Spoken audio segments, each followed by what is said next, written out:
Huwag pahuhuli sa mga nagbabagang balita. Sumali sa aming Viber community, DZRH News at maging updated sa mga kaganapan. Pilipinas ang oras, 6 na minuto makalipas ang alas 2. Walang patid na balita, walang patid na impormasyon at tuloy-tuloy na reports kasama ang buong puwersa ng DZRH sa buong Pilipinas. Malalaki, maiinit at viral. Hagip na pinakamalawak na newscast sa buong bansa.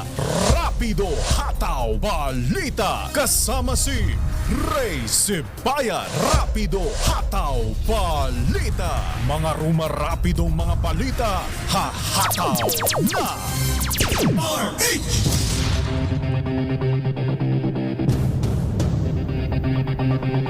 Magandang hapon Pilipinas, magandang hapon Luzon, Visayas at Mindanao.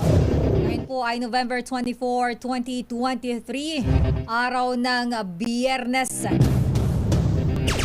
Sa ulo ng mga balita, Pangulong Bongbong Marcos bukas sa resolusyong makipagtulungan ng gobyerno sa investigasyon ng International Criminal Court. Desisyon ng Pangulo na pag-aralan na bumalik ang Pilipinas sa ICC, nirerespeto ng mga senador. Mandatong mag-issue ng Philippine visa sa foreign nationals, dinipensahan ng Department of Foreign Affairs. Commission on Elections, nagpaalala sa mga kandidato ng Barangay Sangguniang Kabataan Elections na magsumiti na ng SOSE. Pilipinas may potensyal na maging healthcare destination sa Asia, ayon yan kay Pangulong Bongbong Marcos. Mag-asawa na umano'y ng maltrato ng kasambahay na nakulong sa Senado, laya na. Publiko pinag-iingat sa fake social media account na nagbebenta ng umano'y abandonadong mga bagahe sa Ninoy Aquino International Airport. At bilang ng naapektuhan ng Shearline at LPA, umakyat pa sa halos 880,000 ayon yan sa National Disaster Risk Reduction and Management Council. Yan ang ulo ng mga balita dito sa Rapido Hataw Balita. Minus la kay Ray Sibayan, pansamantala niyo pong makakasama sa balitaan, Elaine Apit. Puntahan natin ang detalye ng mga balita. Update mula sa Malacanang. Si Pangulong Bongbong Marcos bukas sa resolusyong makipagtulungan ng gobyerno sa investigasyon ng International Criminal Court. Ang buong detalye balita mo, RH14, Miss Leth Narciso. Miss Leth. Mistulang nagbago ng tono si Pangulong Ferdinand Marcos Jr. sa usapin ng planong pag-iimbestiga ng International Criminal Court sa Pilipinas. Kung dati ay tahas ang sinasabi ng Pangulo na walang jurisdiksyon ng ICC sa mga bansang kumalas na sa kanila, sa pinakahuling pahayag ay sinabi nitong not unusual ang resolusyon ng Kamara na nagpapahayag na dapat ng payagan o makipagtulungan ang bansa sa ICC investigations. Gayunpaman, sinabi ni Pangulong Marcos na may problema pa rin pagdating sa jurisdiksyon at soberenya sa usaping ito. Paliwanag ng Pangulo, dahil kumalas na ang Pilipinas sa Rome Statute, questionable kung posible pa ang investigasyon ng ICC. Pero kung mareresolbaan niya ang bagay na ito, ibang usapan iyon. Isang tanong rin anya, kung dapat bang bumalik at magpasakop ang Pilipinas sa ICC, bagay na pinag-aaralan pa. Nanindigan naman ang Presidente na hindi tamang tagalabas o mga dayuhan ang magsabi kung sino ang iimbestigahan, aarestuhin o ikukulong ng mga pulis. Para sa kauna-unahan sa Pilipinas, DZRH, ito si Leth Narciso, tuloy-tuloy sa pagbabalita, tuloy-tuloy sa serbisyo, sama-sama tayo, Pilipino. Maraming salamat RH14, Miss Leth Narciso. At kaugnay pa rin po ng balitang yan, ang desisyon ni Pangulong Marcos Jr. na pag-aralan na bumalik ang Pilipinas sa International Criminal Court. Nirerespeto po yan ng mga senador. Detalye sa report ni RH28, Raymond Adpaas. Raymond. Nirerespeto ng mga senador ang pahayag ni Pangulong Bongbong Marcos na pag-aralan ang posibilidad na pagbabalik ng Pilipinas sa International Criminal Court o ICC. Ayon kay Senador Ronald Bato de la Rosa, ang Pangulo ng Bansa ang architect ng foreign policy na dapat respetuhin. Magkahiwalay din umano ang executive at legislative kahit hindi nito pangimasukan ng anumang desisyon ng Pangulo. Hindi rin naman umano masasabing nagbago ng isip ng Pangulo sa usapin ng ICC kung para sa kanya ay pag-aralan pa lang ang pagbabalik ng Pilipinas sa ICC. Para naman kay Senator Francis Paul Tolentino, kailangan masusing pag-aralan kung kailangan pa ng concurrence ng Senado kapag babalik muli ang Pilipinas sa ICC. Suportado din nito ang Pangulo sa pag-question sa jurisdiction ng ICC dahil isa ito sa dahilan kung bakit kumaras tayo sa ICC sa katwiran na tayo ay isang malayang bansa at gumagana ang ating mga korte. Narito ang panayam ng Senate Media kay Senator Bato de la Rosa kasabay ng isinasagawang Asia-Pacific Parliamentary Forum sa PICC. And again, we have to respect whatever the decision of the President is. Tingnan lang natin what will be the next development. Whatever will be his decision, we will not oppose. We will not oppose whatever his decision will be. As I've said, we have separation of powers. Iba yung power ng Congress, iba yung power ng executive branch of government. And that remains under the purview of the executive branch of government, precisely the chief of state as the head of state as far as formulating foreign policy is concerned. Does that concern you? Assuming Ang bahagi ng pahayag ni Senador Ronald Bato de la Rosa para sa kauna-unahan sa Pilipinas, DZRH. Ito si Raymond Advance, tuloy-tuloy sa pagbabalita, tuloy-tuloy sa serbisyo, sama-sama tayo, Pilipino. Thank you, RH28 Raymond Adbaas. Ang Department of Foreign Affairs dinipensahan ng mandatong mag-issue ng Philippine visa sa foreign nationals. Papel ng DFA mahalaga sa national gatekeeping mechanism. Report ni RH4, Ms. Karen Oyong. Ms. K. Yes, kasamang Elaine. Dinipensa ng Department of Foreign Affairs o DFA ang mandato nito sa pag-issue ng Philippine visa sa mga foreign nationals na nais pumasok ng bansa at sinasabing mahalaga ang ginagampan ng papel nito sa national gatekeeping mechanism. Itong pahayag ng DFA sa suhestyon ni Department of Justice o DOJ Secretary Jesus Crispin Remulla na magsagawa ng pag-review sa visa o visa issuing system at irekomenda kay Pangulong Ferdinand Marcos Jr. na tanggalin na ang processing at issuance ng visa para sa mga Chinese nationals sa DFA.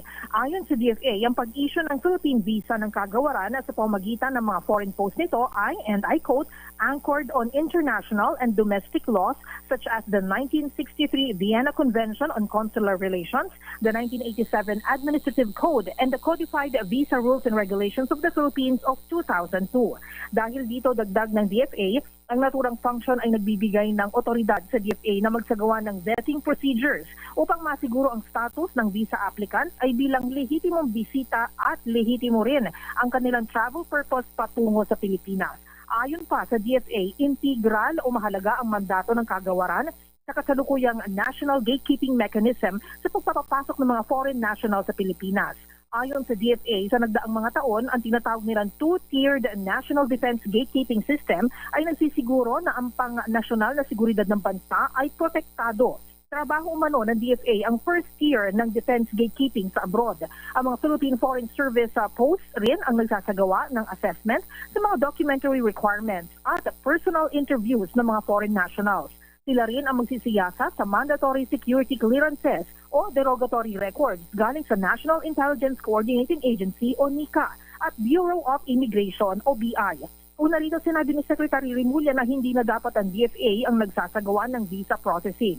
Bagkus ay dapat ang VFS na dahil ito umano ang may kapasidad na mag-check ng veracity ng datos na isinusumite ng mga aplikante.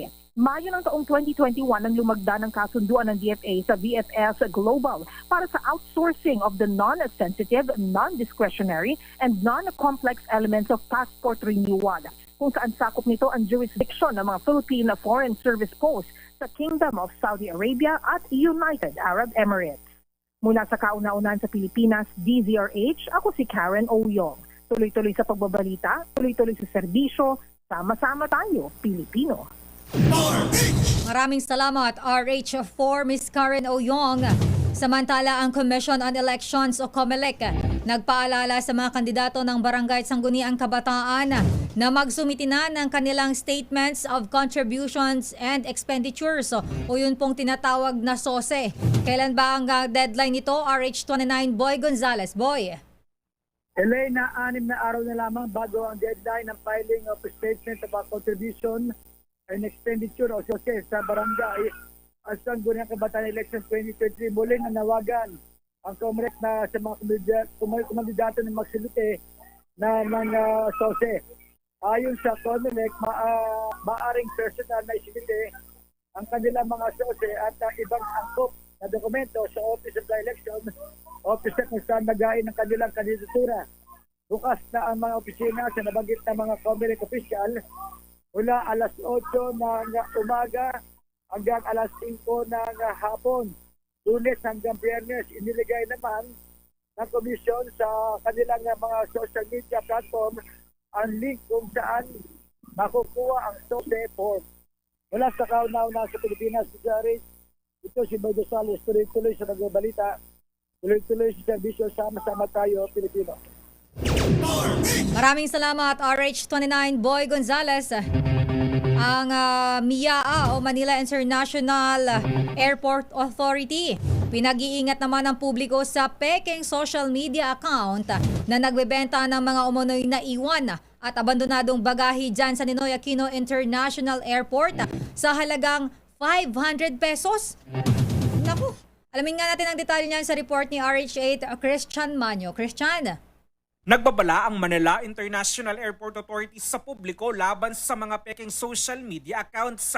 Ito'y matapos mag-viral online ang Facebook page na may pangalang Lost Luggage, kung saan ibinebenta na umano ang mga nawawala, iniwan at abandonadong bagahe sa Ninoy Aquino International Airport sa halagang 500 piso bawat isa. Ngunit mayroon itong link na dapat i-click na posibleng makakompromiso sa personal data ng netizens. Ayon kay MIAA Officer in Charge Brian Co, ang NAIA maging ang airline companies ay may sinusunod na clear guidelines at protocols pagdating sa safekeeping at disposal ng mga bagahe o yung mga gamit na naiwan, nawawala o hindi na binalikan at hindi kasama dito ang pagbebenta online. Apela ni Cos sa publiko maging maingat at papanuri sa nakikita online para hindi maging target at biktima ng mga scammer. Paliwanag pa ni Co, ang lehitimo at beripikadong impormasyon ng NAIA ay makikita lamang sa kanilang official social media accounts. Para sa kauna-unahan sa Pilipinas, DCRH, ito si Christian Manyo. Tuloy-tuloy sa pagbabalita, tuloy-tuloy sa serbisyo, sama-sama tayo Pilipino. Maraming salamat RH8 Christian Manyo. Samantala, joint patrols ng Pilipinas at mga kaalyadong bansa sa West Philippine Sea. Masusundan pa daw yan. Sinong nagsabi niyan? Balita mo RH52, Edniel Parosa. Edniel.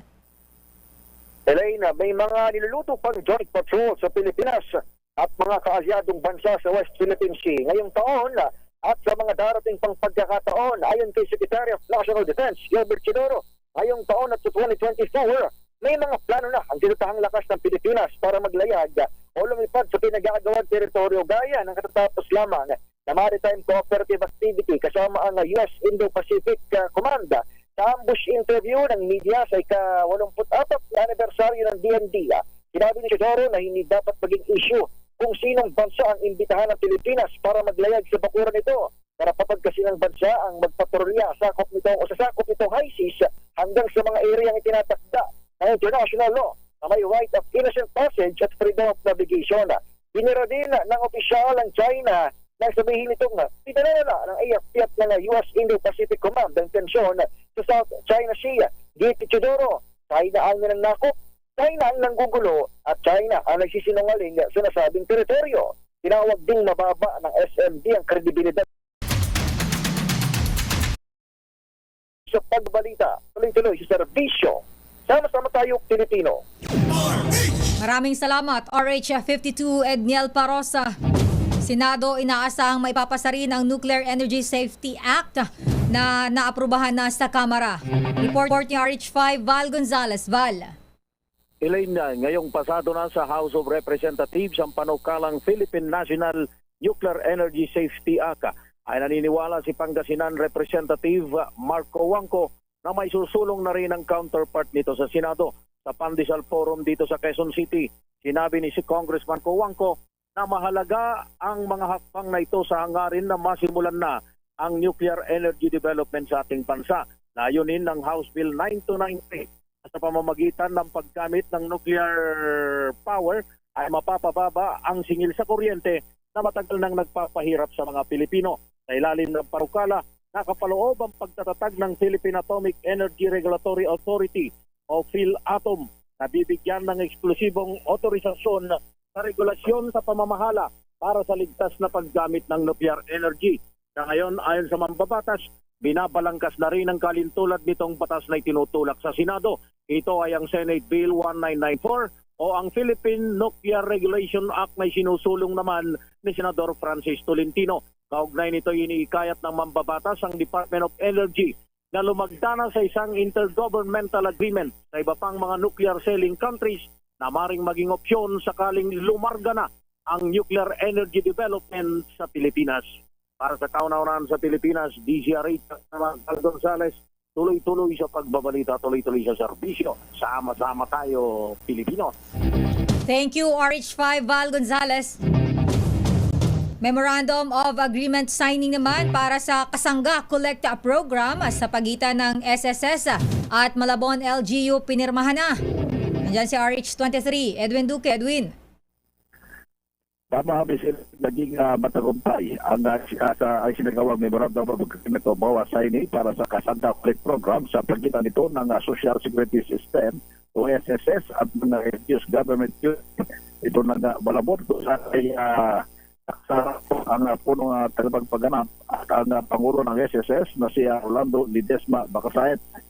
Ayon kay Mayor Jenny Sandoval, layunin naman nito na pagpigin ang ugnayan at kontribusyon sa pagitan ng SSS at ang Malabon para sa mas mabisang implementasyon ng Kasangga Collect Program.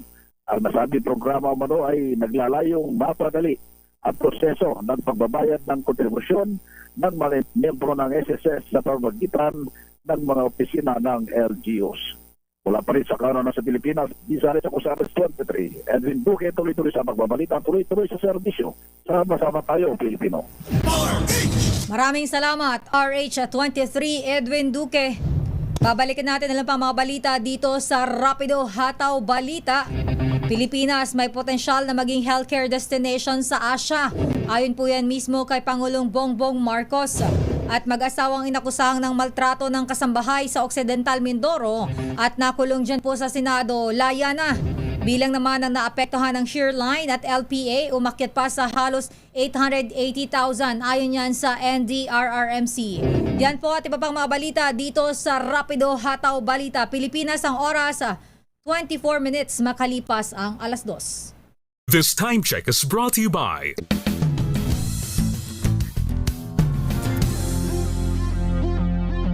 Sa lahat ng bagay, simula pa lang, siguraduhing max protection na.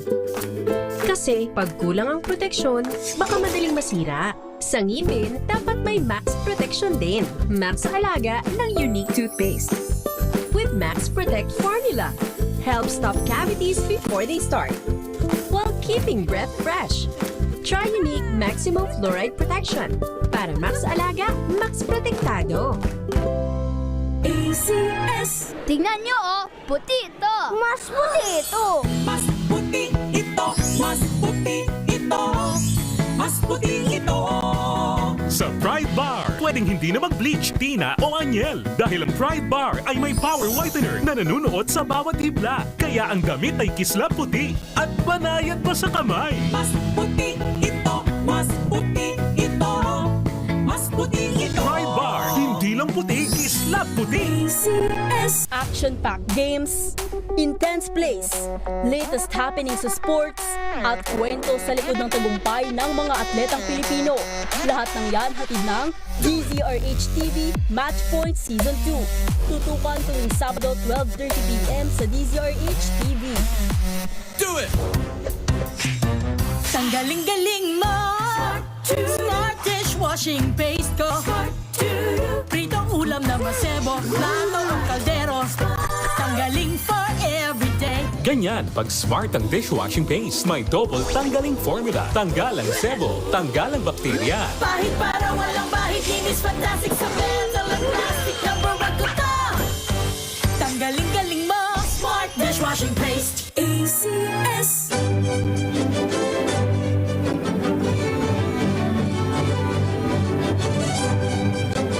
Ako po si Lisa Macuja Elizalde na nag-aanyaya sa inyong samahan kaming muli sa pagbabalik ng Art to Art alas 3:30 ng hapon dito sa DZRH Radio at DZRH News Television.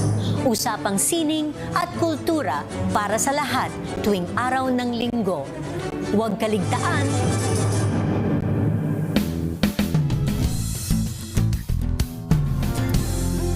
Maagang balitaan, maagang usapan sa mga issue at balita kasama si Kuya Angelo Palmones sa Magandang Umaga Pilipinas mula Lunes hanggang Biyernes.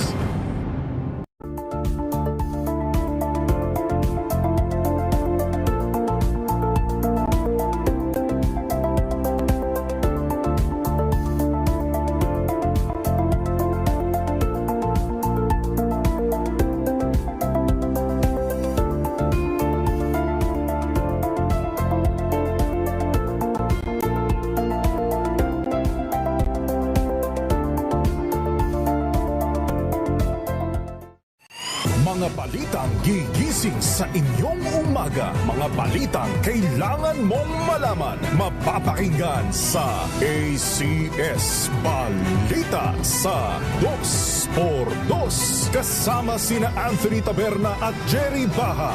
Lunes hanggang Biyernes.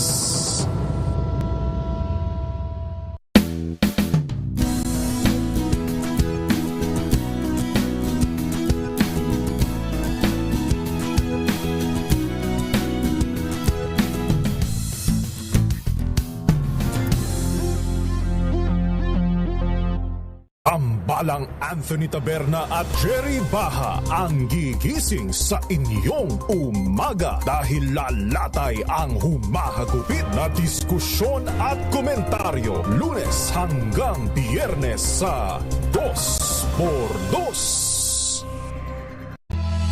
Panoorin ang mga paborito ninyong DZRH drama sa YouTube.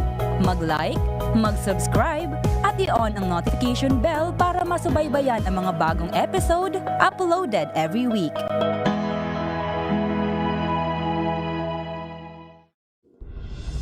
Tuloy-tuloy ang pagtulong, tuloy-tuloy ang pagseserbisyo at tuloy-tuloy ang balitaan kasama si May Binauhan sa Operation Tulong mula Lunes hanggang Biyernes.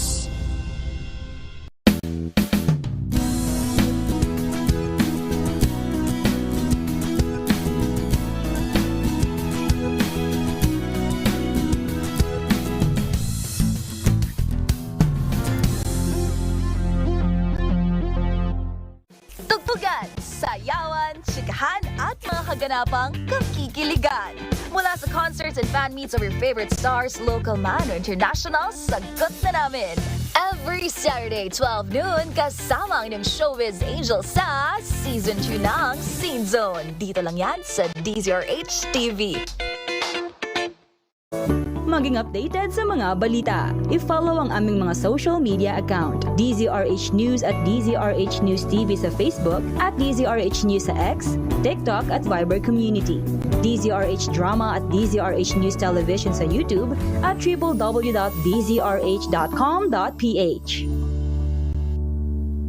Bawat issue ay hihimayin at malalimang aaralin. Na iwan natin ang intelligence experts dun sa intelligence agencies ng gobyerno. Walang kontrobersyang palalampasin. Walang tanong na hindi sasagot. So needless to say, sir, kasali pa rin ang smart man. One-on-one, kasama ang mga politiko at mismong mamamayang Pilipino. Samahan niyo po ako tuwing linggo para alamin ang bawat katotohanan sa likod ng kontrobersya.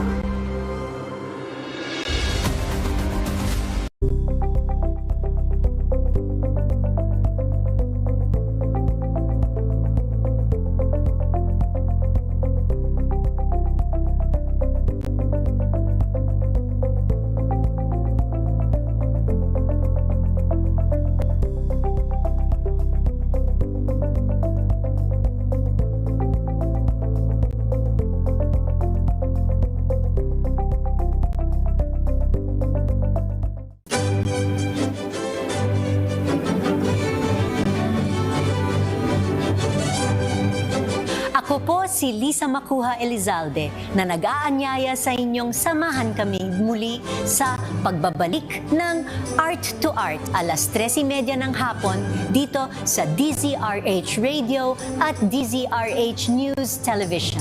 Usapang sining at kultura para sa lahat tuwing araw ng linggo. Huwag kaligtaan.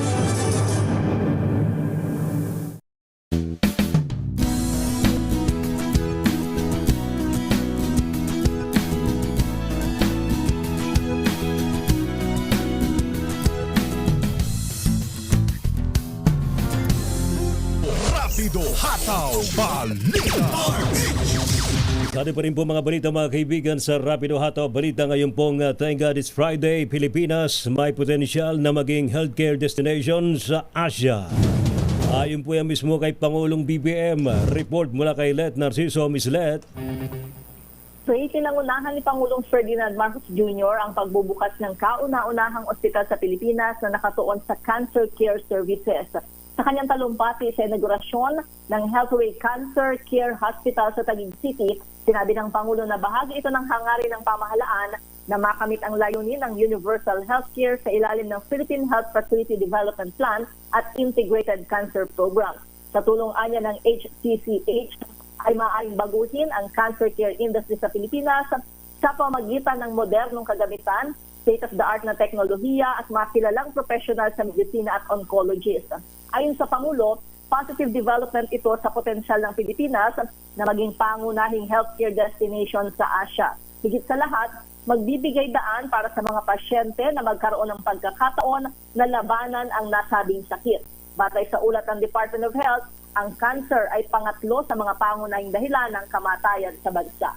Para sa kauna-unahan sa Pilipinas, DZRH, si Let Narciso, tuloy-tuloy sa pagbabalita, tuloy-tuloy sa serbisyo, sama-sama tayo, Pilipino. Thank you, Let. Samantala, mag-asawang inakusang ng maltrato ng kasambahay sa Occidental Mindoro at nakulong sa Senado. Lumaya na. Report mula kay Lakay Raymond Paz. Lakay Raymond. Nakalaya na sa pagkakulong sa Senado ang mag-asawang inakusang ng maltrato sa kanilang kasambahay na si LB Vergara sa Occidental Mindoro. Ito ang kinonfirma ni Senator Francis Tolentino, siya chairman ng Senate Committee on Justice na nagsagawa ng pagdinig sa kaso. Paliwanag ni Tolentino, isinumitinan niya ang kanyang committee report hinggil sa kaso, kaya't batay sa rules ng Senado, automatic ng release ang mag-asawang sina Franz at Jerry Ruiz. Sila ay nakulong sa Senado matapos ma-cite for contempt noon pang September 19. Maililipat na sa Department of Justice ang jurisdiction sa kaso ng mag-asawang Ruiz at may nakatakdang hearing sa November 29. Habang si Aling LB ay naka-apply sa Witness Protection Program kasama ang isang testigo na pinuntahan at binaril sa bahay. Ilan sa mga laman ng committee report ay ang pagtatatag ng kasambahay registry sa mga barangay. Itinaas ang parusa mula sa 5,000 pisong multa ay kulong ng 4 hanggang 20 taon. Depende kung gaano kagabi. Multa na 1 hanggang 2 milyong piso kapag may nasirang katawan ng biktima at perpetual disqualification to hold elected or appointed office. Para sa kauna-unahan sa Pilipinas, DZRH, ito si Raymond Advaz. Tuloy-tuloy sa pagbabalita, tuloy-tuloy sa serbisyo. Sama-sama tayo, Pilipino. Thank you, Raymond. Samantala naman, bilang dabo ng naapektuhan ng shear line, LPA umakita po sa halos 900,000. Report mula kay Edniel Parosa. Edniel. Ray, habang hindi pa rin nalulusaw ang shear line o yung pagsasalubong ng mainit at malamig na hangin sa bansa, patuloy naman sa pagdami ang bilang ng mga apektado nito. Ayon sa National Disaster Risk Reduction and Management Council, lumobo pa sa 879,425 na katao o individual ang sinasalanta ng mga pag-ulan hanggang sa mga oras na ito. Sinasabing bilang 41,595 pa nasa mga evacuation centers na abot sa 100 at 39 habang mahigit 32,000 naman ang nagsilikas sa iba pang mga lugar. Patuloy namang bine-verify ng Office of Civil Defense ang ulat na 2 na ang nasawi sa epekto ng shear line sa Eastern Visayas at isa naman ang kumpirmadong sugatan. Pinaka-apektado pa rin ng mga pagmahangdala ng ulan ang Region 8 na may 123 areas ng lubog habang ito rin ang rehiyong may pinakamaraming naitatalang pagguho ng lupa dulot ng mga pag-ulan na mayroon lang 11 insidente. Bukod sinasabing rehiyon, apektado ng shear line na minsan ito'y pinalakas ng nalusaw na low pressure area ang mga lugar sa Southern Luzon, Bicol Region, Western Visayas at Caraga. Batay sa pagtaya ng Pag-asa, humihina na ang epekto ng shear line hanggang kahapon. Para sa kauna-unahan sa Pilipinas, Danger H. Ito si Edniel Parrosa. Tuloy-tuloy sa pagbabalita, tuloy-tuloy sa serbisyo. Sama-sama tayo, Pilipino. Thank you, Ediel. Halos 700,000 individual mula sa 5 rehiyon sa bansa daw po'y apektado ng shear line. Ay naman po yan sa report ng DSWD. Pagulat mula kay RH5, Val Gonzales. Val. Rayo, umakyat na sa kabuang 890,447 na individual ang naapektuhan ng shear line mula sa mga rehiyon ng 5 sa Bicol Region, Region 6, 7, 8 at Region 10. Sa uling datos na hawak ng Department of Social Welfare and Development o DSWD, mayroong 16,840 pamilya o katumpas ng 68,689 na individual ang kasalukuyang namamalagi sa 172 mga evacuation centers. 7,580 namang pamilya o katumpas ng mahigit 42,000 na individual ang nasa labas ng evacuation centers. Nakapagtala rin ng DSWD ng 43 mga bahay na nasira habang 187 naman ang partially damaged. Ayon sa DSWD, mahigit 50 milyong piso ng halaga ng humanitarian assistance ang naipaabot ng ahensya at iba pang ahensya sa mga naapektuhan ng malawakang pagbaha. Paagi ito ng pagtugon sa direktiba ni Pangulong Ferdinand Bongbong Marcos Jr. na alalayan ng mga pamilyang hindi makapaghanap buhay dahil sa malawakang pag-ulan na nagdulot ng pagbaha dahil sa shear line. Para sa kauna-unahan sa Pilipinas, DZRH, ako naman Val Gonzales, tuloy-tuloy sa pagbabalita, tuloy-tuloy sa serbisyo. Sama-sama tayo, Pilipino. Thank you, maraming salamat, Val.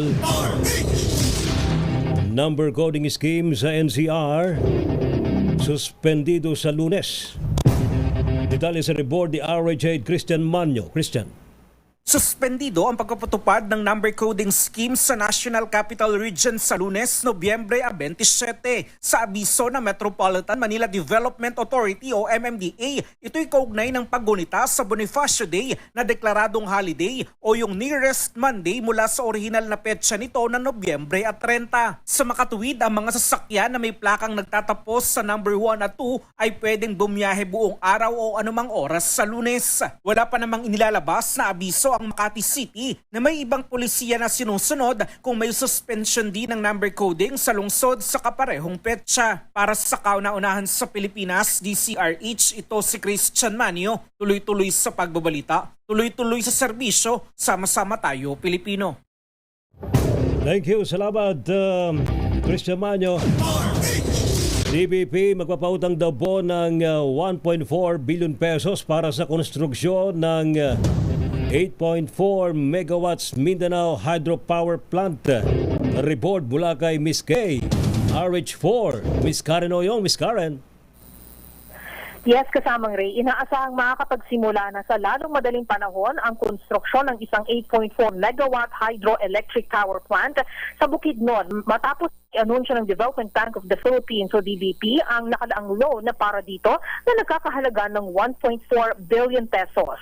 Ayon kay DBP President at Chief Executive Officer Michael O. De Jesus, ang naturang loan ay ginawad sa Investco BHPI Incorporated sa ilalim ng Financing Utilities for Sustainable Energy Development o FUSed program ng naturang bangko na ang layunin ay mapalawig ang access ng mga kanayunan sa kuryente at mga serbisyo. Dagdag ni De Jesus, ikinagagalak nila na ang DBP ay parte ng napakahalagang gawain ito kung saan inaasahang mabebenepisyohan ang mga residente ng Bukidnon sa pamagitan ng konstruksyon ng 8.4 megawatt Maladugaw River Hydroelectric Power Plant na isang manifestasyon ng vision ni Pangulong Ferdinand Marcos Jr. para sa isang energy sufficient na bansa.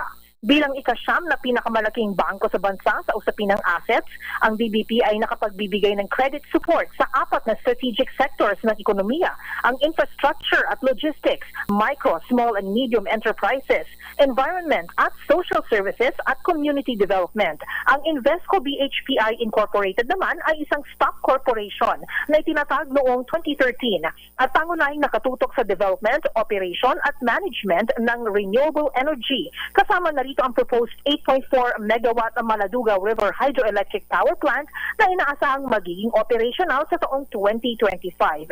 Binanggit naman ni De Jesus na sa ilalim ng FUSE program ng DBP na aprubahan na ang may 81.5 billion pesos na loans sa may 95 borrowers na may total loan releases na umaabot sa 57.2 billion pesos as of September ngayong taon. Ayon kay De Jesus, ang 8.4 megawatt Maladuga River Hydroelectric Power Plant ay kinontrata naman ng First Bukidnon Electric Cooperative upang magbigay ng inisyal na supply na 5.5 megawatt na kuryente sa timog na bahagi ng Bukidnon kasama na ang Valencia City upang matugunan ang posibleng kakulangan ng supply ng kuryente sa nabanggit na probinsya sa pagsapit ng 2028 ayon na rin sa datos ng Department of Energy o DOE. Mula sa kauna-unan sa Pilipinas, DZRH, ako si Karen Oyong. Tuloy-tuloy sa pagbabalita, tuloy-tuloy sa serbisyo, sama-sama tayo, Pilipino. Thank you. Salamat, Miss Kay. Iligal na terminal ng e-trike at pay parking sanhi daw po ng traffic sa Quiapo, Maynila. Report mula kay Boy Gonzales. Boy.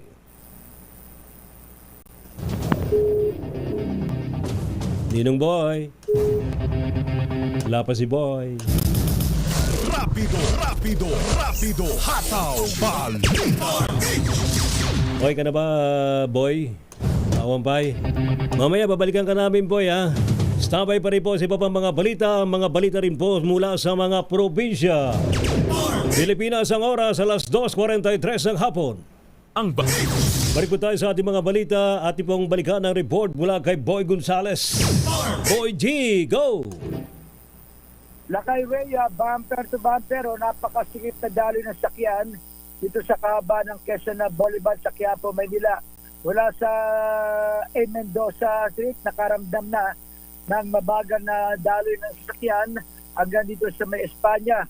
Ang sanhi ng masikip na daloy ng sakyan sa Quezon Boulevard sa Quiapo ay ang ginawang terminal ng mga e-trike, itong pamilukan ng Paterno Street sa Quezon Boulevard at dahilan din ng mga nakaparking, mga pay parking ng mga motor sa naturang lugar.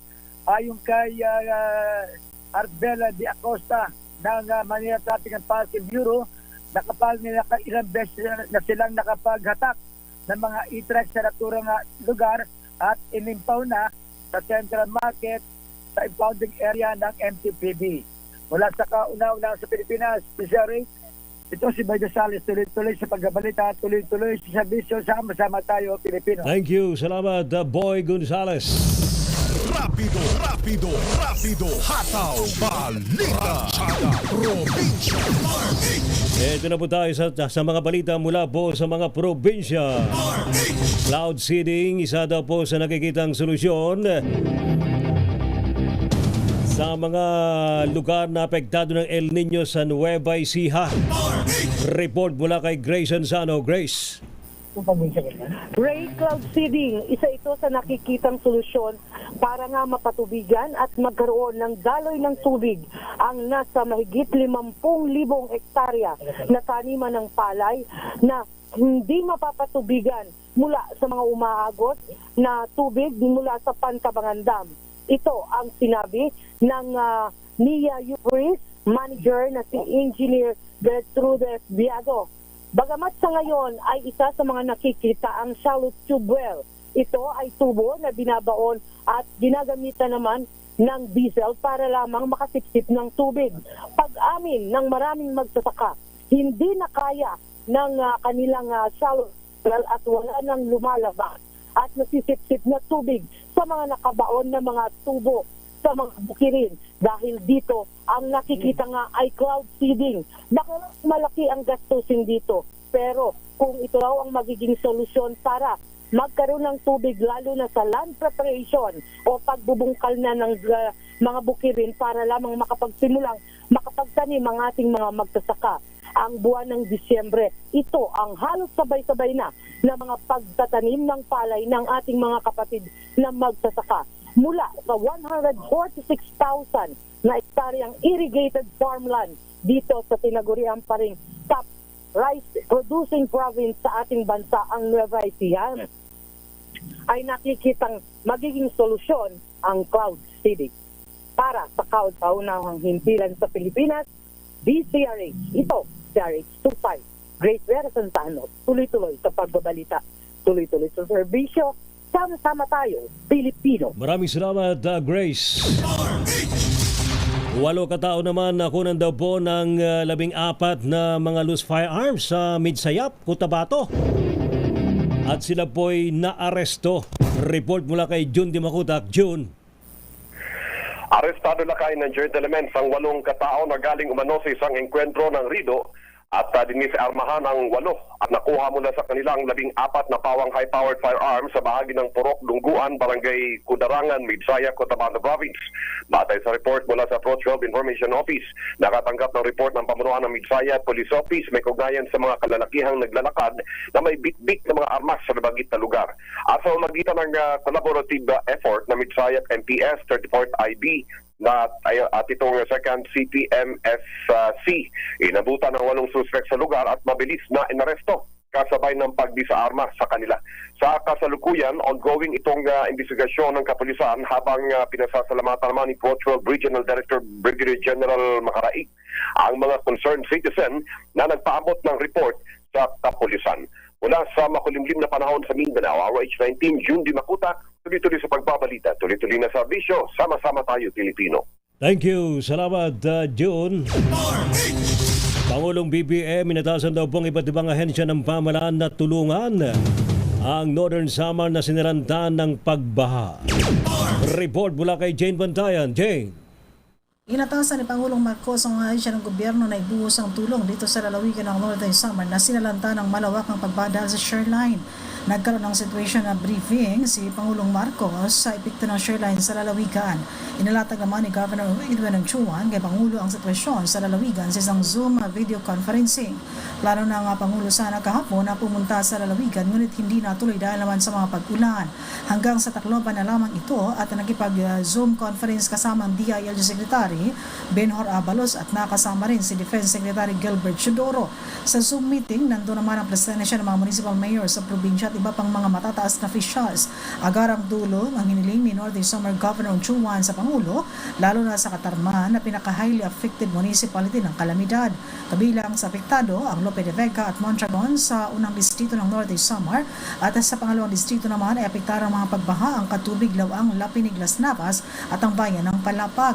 Agad naman ay inatasan ni Pangulong Marcos ang miyembro ng kabinete na agad punduhan ang pangangailangan sa lalawigan. Ongoing naman sa Northern Samar ang pamamahagi ng tulong sa mga apektado ng baha dito sa Northern Samar. Ito ay tulong naman mula sa DSWD.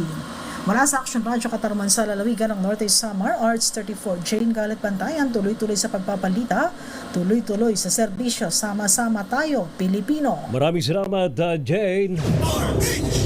O City Tacloban, patuloy daw po ang bine-verify ang namatay sa matinding pagbaha sa Northern Samar. Report mula kay Jimmy Angay-Angay. Jimmy.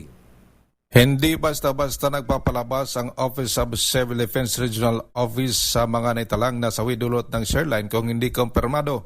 Ito ang sinabi ni OCD Regional Director Lord Byron Torrecarion sa isang panayam. Ayon kay Director Torrecarion na binavalidate pa ng kailang tanggapon kung talagang dahil sa shoreline o LPA nasawi ang isang individual. Ito ang sagot ni Director Torrecarion sa mga tanong na kung bakit na nahuli ang OCD sa pagpapalabas ng tala ng mga namatay sa matinding pagbaha sa Northern Samar. Ang kumpirmado pa lang na namatay sa tala ng OCD, 2 isa sa Pambuhan Northern Samar, isang babae at isa naman sa Catbalogan City.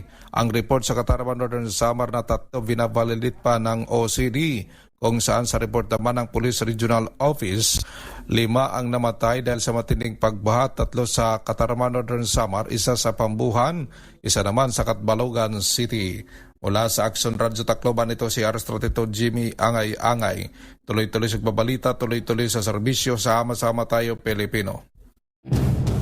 Maraming salamat, Jimmy. Samantala naman, 600,000 pesos ang laga daw po ng marijuana winasag sa Kalinga.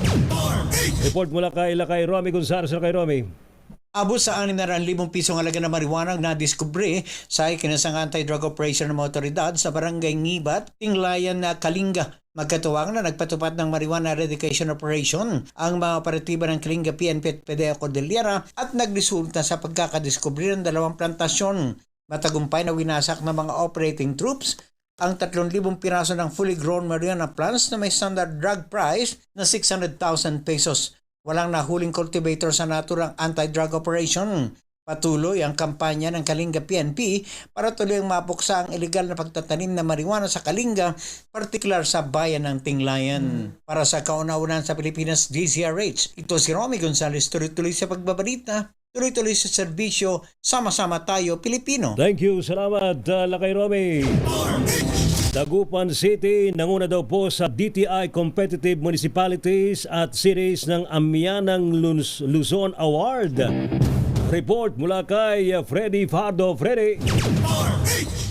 Inarangalan ng Department of Trade and Industry Region 1 ng Dagupan City bilang top 1 most competitive sa infrastruktura, second place sa economic dynamism at third place sa resiliency o katatagan sa panahon ng kalamidad sa buong rehiyon. Ginanap ang nasabing parangal kahapon November 23 sa DTI Regional Office sa San Fernando, La Union.